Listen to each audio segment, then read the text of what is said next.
Okay, good morning, everybody. I'm sure you're all just getting your notifications round about now. We're a couple of minutes late, but it doesn't matter. This will be available on a replay as well for anybody who doesn't make it right now with myself and the lovely Louise. How are you, Lou? I'm great, thank you. Yeah, really good. Round about now. We're a couple. Let me just turn this off.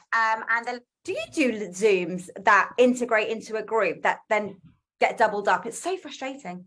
Yeah, you just need to make sure that you've got all the other devices turned off, otherwise they all talk to you at the same time and it gets very confusing. It never used to do that. And then I think something had changed with whatever they were doing with their own settings, and it just got really annoying, actually. Okay, so let's get to it. So we are here today to talk about, well, a couple of things. For those of you that haven't read my post this morning, or maybe those of you that don't know, myself and Louise, we are board members. We sit on the beauty advisory board over at City and Guilds, and we get together. Well, it used to be physical meetings in London, and sadly that's had to come to an end because of COVID and the impact on that. But we get together once a quarter on a virtual table, and we talk about the industry. We talk about the various activities that's happening from really through the government, those kind of conversations that are happening there, and then the work it creates for various departments and the various key members of our industry. So in today's live, we are going to share some of those things with you, which I personally, and I know Louise will as well, will be very important and very valuable for you to know moving forward into 2023, and how you can position your business, how you can position yourself as the go-to expert, and to keep you updated really with what's going on with our industry. Wouldn't you say, Louise? Absolutely. It's so important to really understand. It's all very well going to work and doing the thing with the clients, but actually to understand where we are positioned, our legal responsibilities, our professionalism. How can we become a professional if we don't actually understand the structure of the industry? And it is difficult. There's a lot of stuff going on, a lot of noise on social media, and to find the right information, which is why I created Industry Support Network, because there are so many people that have got such great stuff to tell you, but nobody really knows where to go, and you don't know what you don't know. So the idea of Industry Support Network is to actually bring all of those key people together so that there's one place that you can go to find, if you want to know more about branding, or if you want to know more about accounting, or you want to know about legislation, it's all there and you can pick and choose. So a little bit like a shop window, if you like, for all the great people that are in our industry. Would I be right in saying, because I see it being mostly about, that's amazing, and I didn't actually know that, which is kind of why we do these things. I didn't know that there was support there with accountancy and branding and marketing and stuff. I felt it was born out of a time where people were looking to further themselves in the industry, fine-tune their skills, but didn't know whether to go down the route of going with somebody through an accreditation organization, or go down the route of a qualification organization, or what are the differences, what are the pros and cons, because there's pros and cons on both sides. Absolutely. Very, very blurry lines. Again, it comes back to who is commenting in a Facebook group, who is trying to sell them into something or other, whether it's a membership or a program or a platform with pre-written manuals. I don't know. It just got very, very, very noisy, as you put it, and confusing, very confusing. And we have to really talk about the elephant in the room, which is we are an unregulated industry. Yeah, absolutely. Yeah, you're absolutely right. And that's exactly where it did start. Industry Support Network has been bubbling in my mind for a very long time, with lots of different sort of aspects of it. But we found during the lockdown that there was a lot of online stuff that people were doing and wanted to do, which was absolutely fine. People needed information and they needed to keep themselves busy. And then, of course, came the question of, well, can I get insured with this? And is this enough to, and people then started saying, oh, well, it's not an off-qual qualification. And people then, well, what's an off-qual qualification? So it very, very much came from an education about trying to explain to people learning outcomes. And this is where I came up with my little colour coding learning outcomes, which you probably see earlier this week. Because what people seem to forget is that everything is valuable to some degree. And it's about working out what it is that you want to achieve from your development. So I'm working on a program at the moment, which is a continual professional development program, which actually helps you create a strategy for your life. And most of us do this in a roundabout way. We think about what's our goals for this year, what do we want to be doing this time next year, and how do we go about it. But a lot of people have got no clue whatsoever, and they think that just reading something online or doing an online course is CPD, and it's not. It needs to be really tailored to what's going to be the outcome. And education is exactly the same. We talk about learning outcomes and how we can assess those learning outcomes. So what I did, and I don't know whether I can share my screen, but I can certainly just put it in the group, was an image that talked about which learning outcome is right for you. And we looked at all of them and gave it a sort of a little description of from a yellow course that we called it, which is this is a course that has got great information. It provides an understanding of knowledge and skill. It may include a practical demonstration and also could be done via a live demonstration. It could be a video or a step-by-step guide. However, you won't be expected to get involved in any of the practical, and there will be no assessment of knowledge or skill. Now, that's something that could, for the right person, be used as CPD. Yeah. Could be.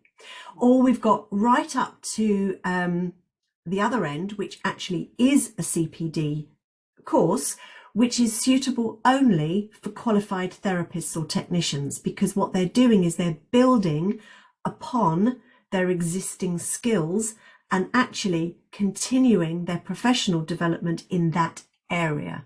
Yeah. I like this is where a lot of really simplified the whole thing. Yeah. And what I would like is training organisations to be able to say, this course is a pink course, this course is a yellow course, this is a blue course, a green course, or a purple course, so that we get away from people using the words like CPD, because it actually doesn't tell you anything. There are some very clever play on words, and people have called their courses or their accreditation CPD. It's muddied the waters. Our industry don't really actually know what it's all about. I'll give you a word as an example: diploma. And that was the next one I was going to see. Do you know, it's really interesting. I spoke to City and Guilds about this a while ago, and I spoke to their they have a team that deal with the licensing of the wording and the branding and all sorts of things. And interestingly enough, they have, so Ofqual regulated create the VRQ, which is the vocationally related qualification, which sat on the RQF, which was the can't remember what it was now, forget it, but award certificates and diplomas. And what they did is they broke all the learning up into bite-sized bits and then put them back together again to make mini pictures. And those mini pictures would either be award certificates and diplomas. And they sit on the Ofqual regulated register as specific things that have been approved by the government. So the words award, diploma and certificate are actually regulated things. Which is what I was going to say in regards to diploma. When people use the word diploma and use it so flippantly, it really does position it higher. It sounds a lot more grand when it's a diploma, when it's not actually a diploma that has been through the, it's due diligence. It's another course with the word whacked on at the end of the title. But it sells, and this is it sells, and it's all about marketing and selling. And that's why us as the public and therapists, we need to do our due diligence. We need to know exactly, how am I going to be assessed, where does this sit? And of course, as you said, we're not a regulated industry, so actually all that most people are concerned about is whether they can get insurance. And there lies another problem, because whether you can get a piece of paper that says you're insured and whether you are insured if there was a claim seem to be two different things as well. Because I've spoken to lots of industry experts that have been called as specific people in court cases, and what they do, witnesses, that's the word, expert witnesses, what they do is they look at the pre-training that the person has had. They look at where they are positioned in the industry, what they do, how they work, and they look at the training that they've done, and they make a decision whether actually they've got the skills, knowledge and behaviours that would lead them to be able to make the right decision. And if they have, and they've made the right decision and something's gone pear-shaped, then the insurance will cover them. And it's the underwriters, not the brokers, remember, that actually have to pay out. If the expert witness says, do you know what, this actually really wasn't worth the paper it's written on, then the underwriters are just going to go, sorry. And the most that you can expect to get from that is your payment back. Yeah. So if you've paid 60 quid a year to be insured by this company, you'll get the 60 quid back from the broker. They'll go, sorry, missold you. And it's only if you then took it further and actually made your own case to the insurance company that you get anywhere. And, you know, the legalities of everything are just a minefield, so we don't do it. It's interesting that you've just explained all that. I didn't know about the reimbursement, in all honesty, but in my, I've got my teacher training. Well, don't hold me to that. I'm saying this obviously on Facebook, but when I've spoken to people that know things about industries, they say, well, they could just offer to give you your money back. Yeah. And to take it further, you would then have to take it further, through a court, which is massive. Yeah, so we've covered this section in module 2 of the creative pink print, the Academy pink print, the teacher training course. And I've said pretty much exactly what you've said there. And here's the other thing, these accrediting companies and these insurance companies, 9 times out of 10 are the same companies, which just makes it even more mind-blowing. Like, what is going on here?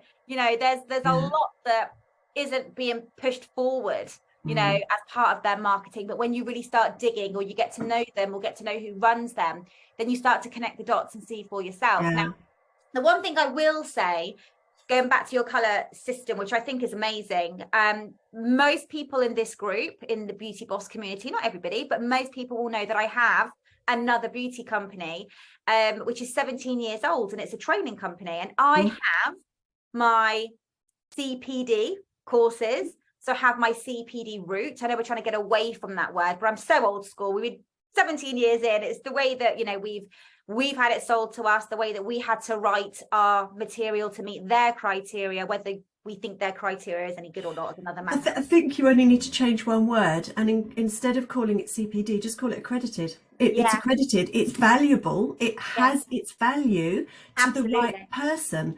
And of course, this is then when the route to regulated qualification started to be more of a thing, because accredited training is fabulous, and I'm absolutely not knocking it at all, because people need a way in. They don't want to go back to college. They don't want to be with a group of 16-year-olds.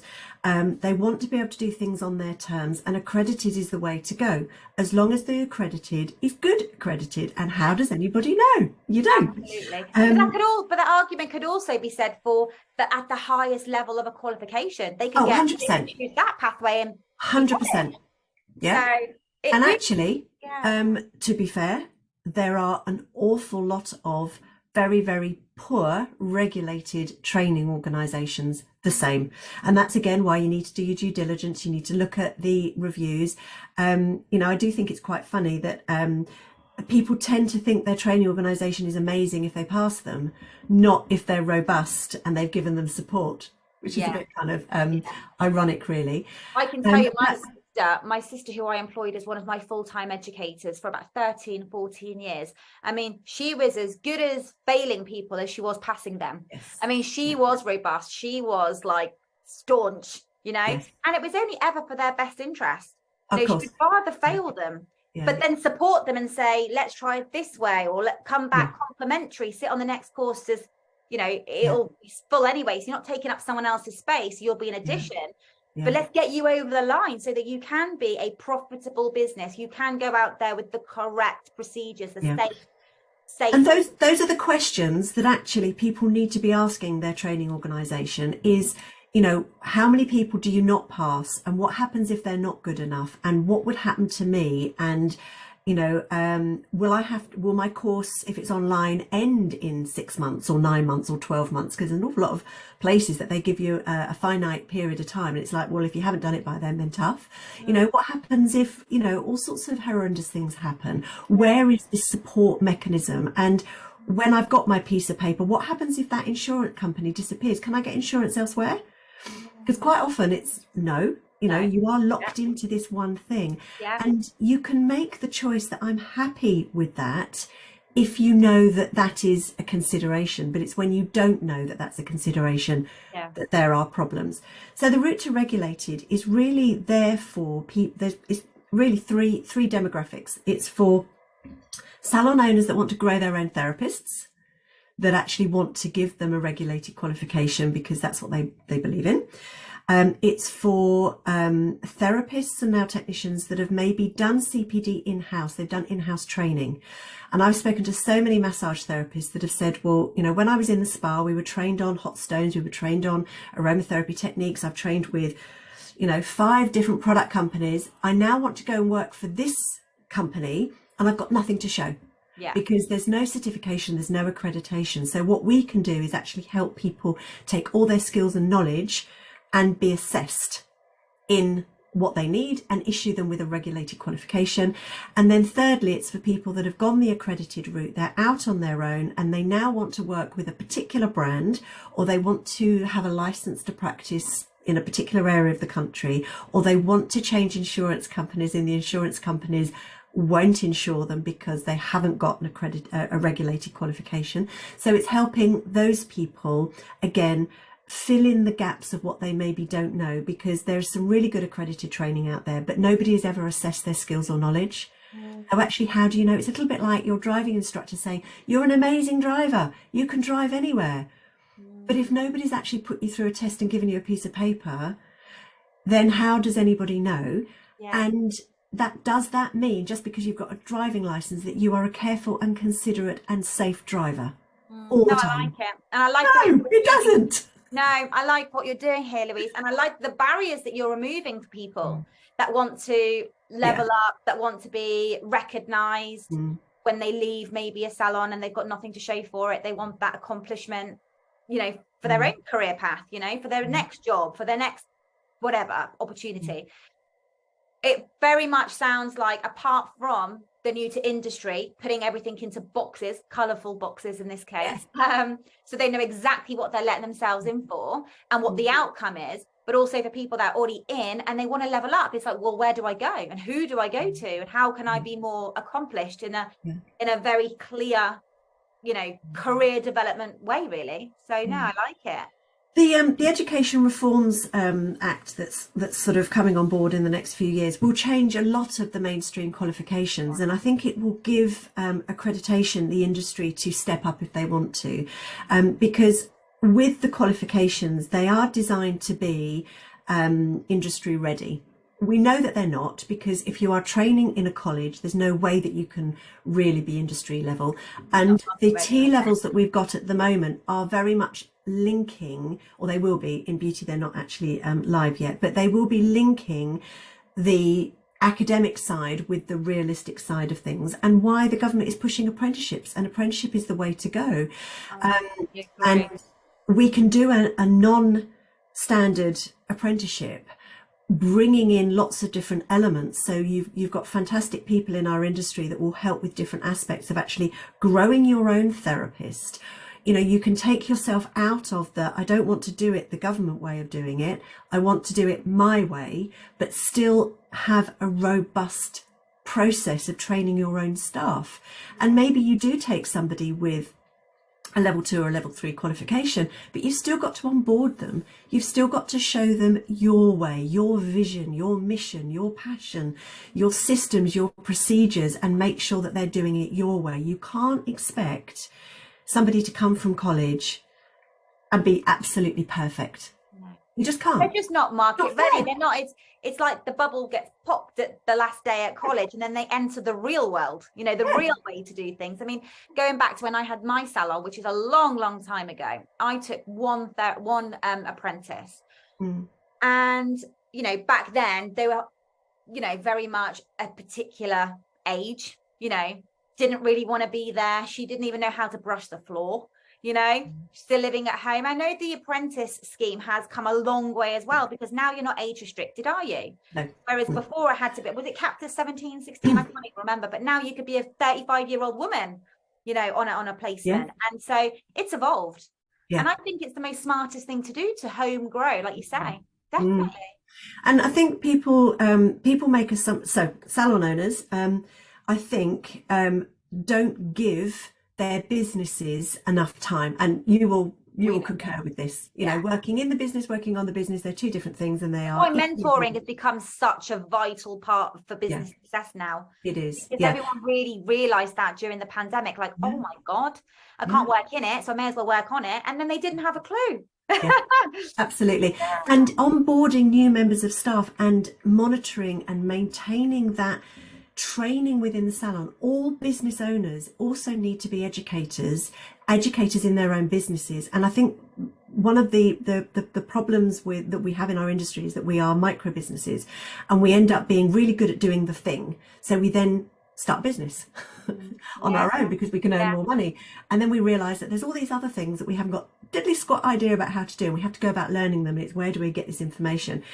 And a really, really important part is working on yourself and giving yourself the tools that you need to be able to step up and do a new job.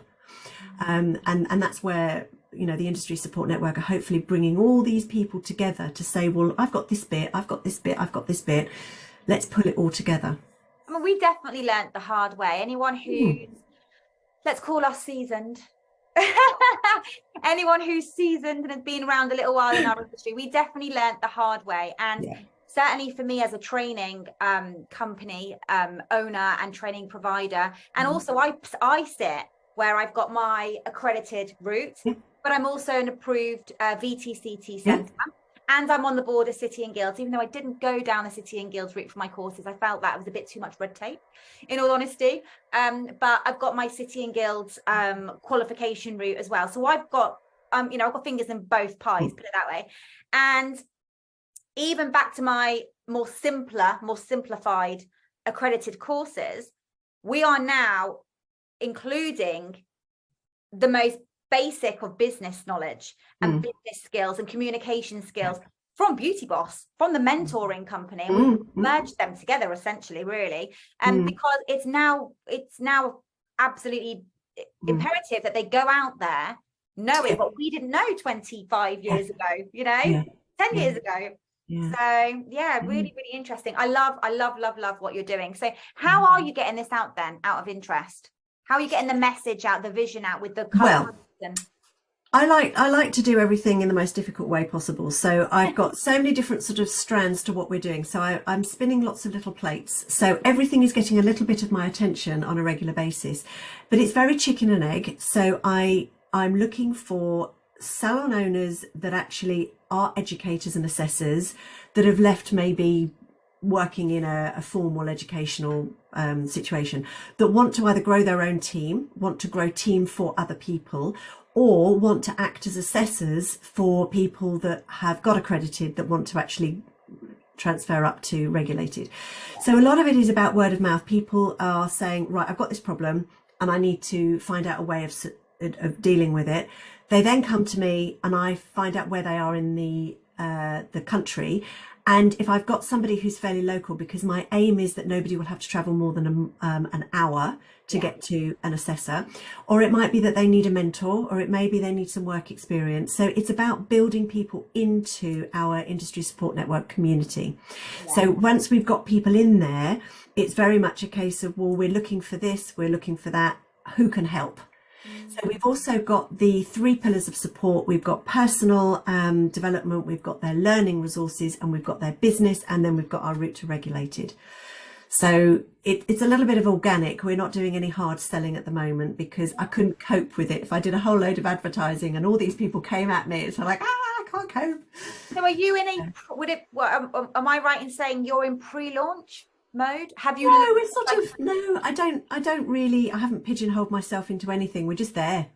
Oh, okay. We're just there for people to take advantage of us when they need us. It's really And interesting to know if there's any case studies, like for example, somebody who has left a salon and did all the in-house training, or what we would call trade testing, and yeah, then, you know, in-house training and stuff, but without any recognition or any yes, yeah. documentation to prove otherwise. If you've got anyone over the line by getting them, you know. So I've got people that we're working with at the moment. So we've had 4 or 5 really significant people. So I'm working with a girl at the moment. She's actually local to me. She did her beauty therapy back in an FE college probably about 10 years ago. Didn't work in the industry for very long. She did the spa route, but bizarrely did all the training for the electricals, but didn't get the qualification because they ran out of time, which is so typical FE. But she got her level 3 spa route. She then went to work for a laser company and has done all the level 4 stuff. She's now working for a really fabulous skin clinic who want her to have the electrotherapy, quite rightly. So we're working with her to do that. So on the basis of me being able to do that, she's got her dream job. And she actually was, she went all the way through the interviews and was let down at the last minute because she didn't have that electrotherapy qualification and they wouldn't employ her, and she lost a really great job last year. So this time she was determined not to lose it. So we're working with her. I love that. That's the great success story, that is. Yeah. That's now top of her game, dream job. Yeah, exactly. Just by being, you know, maneuvered in the right direction. Yeah, and we did a one session last Saturday. We're doing another session next Wednesday. Then we're doing another session on the Saturday. She's got all of the online stuff. In fact, I've even given her all the equipment to take home with her so that she can practice, because you know I want it to be as simple and easy for her. So we do a lot of one-to-one work with people. I mean, definitely underneath, once this live has ended, it's going to live in the Facebook group. Pop underneath any links to your website or pages. Okay, great. And I'll put the picture of the learning outcomes as well. Yeah. And are your fees on there and things like that? And how? No, because everything is sort of set as far as the City and Guilds qualification fees. We range our support units that are all online with all the marking of assignments and whatever at around 75 to 125 depending on how big it is, and then you pay for the assessments on a pay-as-you-go, so you can do all the learning, all the AMP, all the health and safety, all the assignments and everything first, and then you can gather the evidence that you need, and then you can go and pay for your assessments actually at the assessment site. So you can make it kind of affordable to do, because I also I realise that people have paid a lot of money for their accredited training already, so it's like another outlay, but unfortunately it's another outlay. It's that saying, pay cheap, pay twice. Exactly, unfortunately, yes. But what we do, and I can put a conversation. It's a conversation to have with you. Yeah, exactly. So the first thing that we do is we have an online induction program that talks about everything, looks at all of the qualification structure, what is the difference, what you'll need to do, and then from there, if you think it's for you, then we have a conversation, because we need to make sure that we can look after you and support you before we take you further. Oh, I love it. I'm so pleased we've created this space to have this conversation. Yes, thank you so much. Yeah, I think, 2023 and very much 2022 and 2021 and all the years before that, we all go into these new years of going, new this, new that. But then by Easter, everyone's back in their usual daily grind, where for people that really do want to be successful, they are career driven, they want profitable business that they want to earn a good living from, they want to maybe sell, maybe there's an exit strategy down the line. They have to get the house in order, which will go right back to getting their house in order so they can, Oh, we talk about it in my business group as setting your terms. Yeah. So, how much time, what are your expectations? What are you wanting to achieve from this? And actually setting them out. This is what I want from my life, from my business, and creating a strategy, really. Yeah, no, it's very smart, and we're all in it to be, a bit smarter now. So before we go, we have to talk about Well, actually, let's be very honest here. You are much more in the know with this particular project than I. And I was very excited to talk about it today and talk about the great green agenda as it was presented to us on our last board meeting at City and Guilds, but it hasn't quite included us. Well, it hasn't included us as a sector at all. So share with us, because you definitely know more than me now, about sustainability, how it didn't quite work out for us, you know, in government, for our sector, but how that should absolutely not stop us, you know, being, you know, doing our own part, playing our own small part in being a much more sustainable industry. Absolutely. I think we both were excited as anything. So it was a slide talking about the green agenda. Obviously that's affecting every industry, and City and Guilds as an organisation have jumped on this because they are very much the government's kind of educational partner, and what they're wanting to do is to create a way of people to learn and be accredited for their learning. And so they have created a qualification called the Level 2 Award in Sustainability and the Green Environment. And we both looked at that and went, oh, amazing. We want, you know, we really want to be able to do this. And then they've got a new one, which will be a certificate in retrofit awareness and certificate, la-di-da-di-da. So we wanted more information about this. And unfortunately, the qualification has been written for the construction industry. I mean, I just can't believe it. I mean, I know that it's a start. It's a start. And I know we have our next board meeting with City and Guilds on Monday. So I know this conversation is going to come back, because I think we all got a bit excited going, yes, because there's already, well, the activity is already there in our Facebook groups, especially the groups where there are products. Product related conversations, salons swapping over to more bamboo products, they're changing their towels, they're looking at ways to be more energy efficient, they're looking at ways to have less wastage from their salons, because we all want to help the planet, we all want to be a bit more sustainable, and so everyone's looking at swapping out various supplies in their salon to shift that direction. So when we thought, okay, there's going to be a new certificate, a new course, we were all excited, but So there are 4 areas to it. So there's understanding factors that impact our environment, understanding sustainability and factors affecting it, short and long-term impacts of climate change and the effect of carbon emissions and how they can be managed. So those headings actually can be transferred into our industry. But the award, the way which it's written, is all around the construction industry. So the what they're using for buildings and whatever. So it's like materials and But I think we should put a case together for City and Guilds to write a new product around hair and beauty, nails, barbering. Absolutely. Whoever else I've missed out. And I think if we use those titles, and what we need is some experts to join us to be able to write these qualifications. And that's possibly why they haven't actually done it yet, because they do have associate vacancies with City and Guilds, and they are looking for independent endpoint assessors, but development consultants.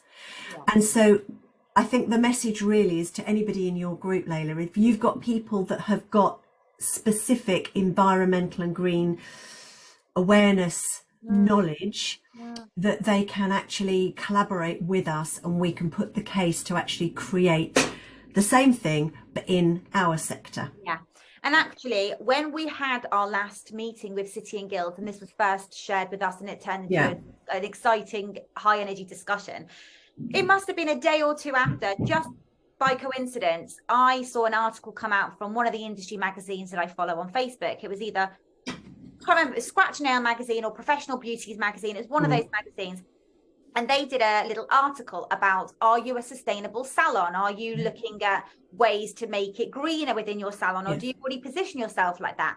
And that article got quite a lot of comments underneath. Yes, me, I do this now, my salon, I've swapped out this, I've now introduced this. And I remember smiling at my phone because I knew what I knew at that moment, thinking, oh, well, we've got this coming. I mean, obviously it's not quite worked out that way now, but I just thought, so I had a bit of an anticlimax moment when. However, there's something else that we can do, Layla, because one of the other things that I'm building with Industry Support Network is a learning platform for people to host short courses for either CPD or as support for qualifications. And there's no reason why we can't get together a group of people that have got the knowledge, write our own program and put it on there as a CPD for people that want to learn. This is something that I was probably going to have a chat with you off screen, but here we are. Let's do it. Let's have it off screen and make it happen. Because we were beauty, health and beauty. Now we're very much in line with wellness, because obviously again what we do from the inside as well as the outside.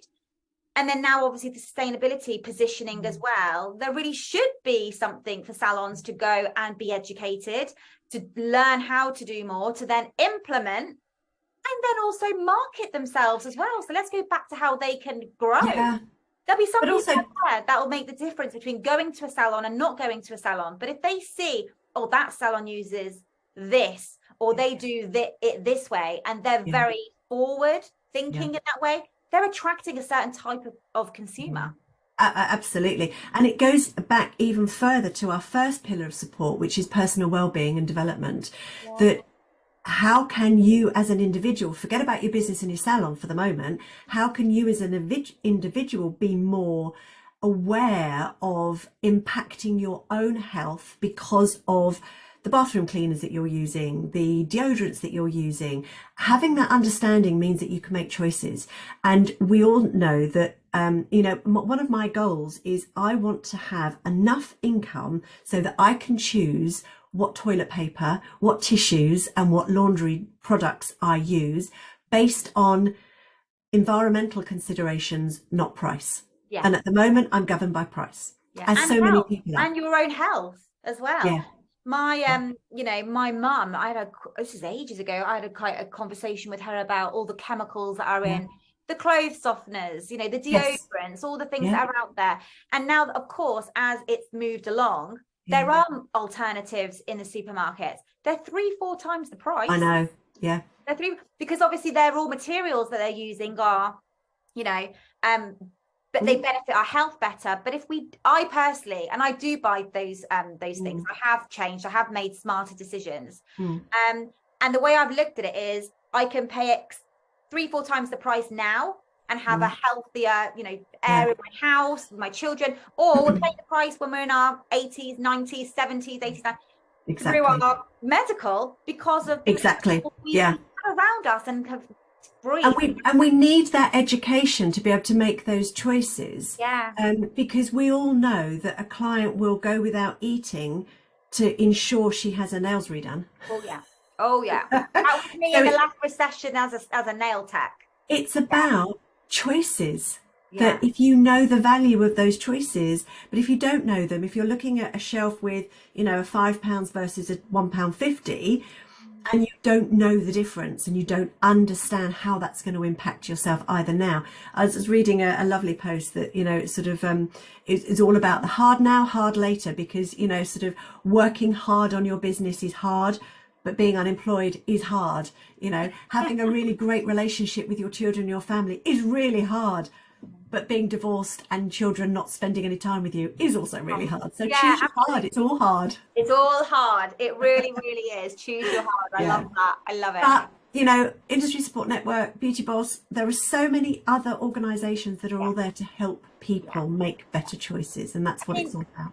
The industry's going that way. You've only got to go to one of our trade shows. Now there's more talks on the stages about sustainability, about health and wellness. The sector is moving that way. It just really comes back to what you just said, a decision. Are you going to be part of it? Yeah, innovate absolutely. themselves, Yeah. move with it, move with the times, and benefit from it as well, which is absolutely nothing wrong with that. By positioning yourself different to your competition, yeah, it just gives you that unique positioning as well. But you're very much at the forefront of change, which is, you know, we all want change. We all want change to go in the right way, you know. yeah. So, Yeah. oh, thank you so Fabulous. much, Louise. I really enjoyed our Absolute time. pleasure. Absolute pleasure. I'll put my kind of links in the bottom, but yeah, if anybody's got any specific questions that they want to ask, I'm always here. Perfect. Thank you so much. Right. You're welcome. This amazing chat, and I will see you, Louise, on Monday. Okay. You will indeed. Okay. Bye. Bye. Bye. Bye.